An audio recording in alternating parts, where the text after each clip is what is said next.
আসে, কারণ সে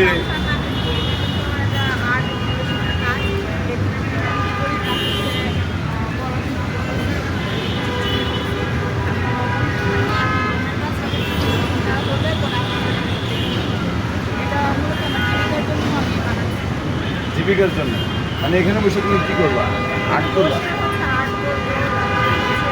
যতটুকু ভালো কাজ করা যায় তবে আমি শিক্ষাভিত্তিক কাজ করবো আর হচ্ছে প্রোডাকশন ভিত্তিক কাজ করবো, যেন হচ্ছে প্রোডাকশনের ব্যাপার না হয়, কোনো রকম হচ্ছে হয় সেটি করার চেষ্টা করবো। এই যে রং করতেছো এটা, রং না করলে কাঠের পানি পড়লে সামনে হবে।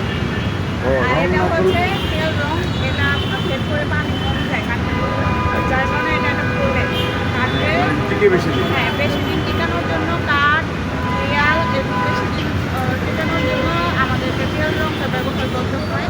এটা সায়েন্স মডেলে তো তুমি ভাই এত কিছু বুঝো, মানে তুমি এটার ভিতরে রং না করলে এটাতে গুনে ধরবে, মরিচাই ধরবে, এটা নষ্ট হয়ে যাবে, বাথরুমটা ধরবে, সব কিছু তুমি জানো।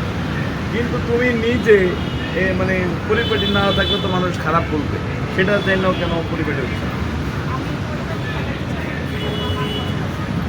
হ্যাঁ, মানে তোমাকে কেউ সাহায্য করতেছে না। রং এখন আমি যেখানে থাকবো যে মানে কেমনি এমনি কিনলে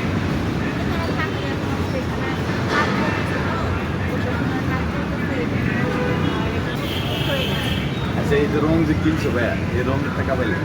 রঙের টাকা এই যে আপনারা যে ভিডিও নেন, কেউ কেউ হচ্ছে টাকা পয়সা যারা দিয়ে যাচ্ছেন, এই টাকা দিয়ে আমি রং কিনতেছি, কাঠ কিনতেছি, কিছু কিছু হচ্ছে আবার ছাড় পাচ্ছি, কিছু টাকা পে করতেছি, কিছু টাকা ছাড় পাচ্ছি। এত বড় বড় রং তো এমনি এমনি মনে করেন নগদ টাকায় কেনার মতো আমার সামর্থ্য নেই।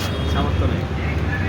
আমি এটার মূল্য ছাড়া কিনেছি, আমি নিয়মিত এখানে কাজ করতাম, মানে কাজ করতেছি বলতে কি রং কিনতেছি, রং কেনার কাজ করি।